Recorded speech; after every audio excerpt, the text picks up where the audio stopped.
Sakal Gunarnavasha Vande Guru Sri Charanaravindan.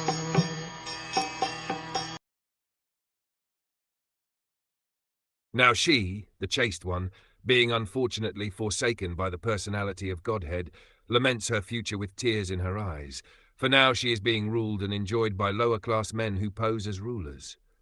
The Kshatriya, or the man who is qualified to protect the sufferers, is meant to rule the state.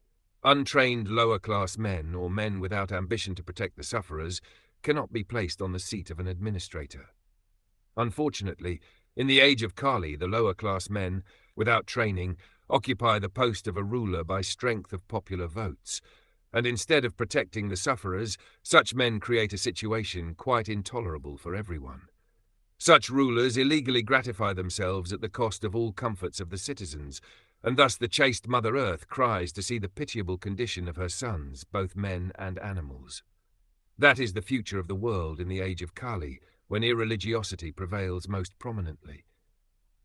And in the absence of a suitable king to curb irreligious tendencies, educating the people systematically in the teaching of Srimad Bhagwatam will clear up the hazy atmosphere of corruption, bribery, blackmail, etc.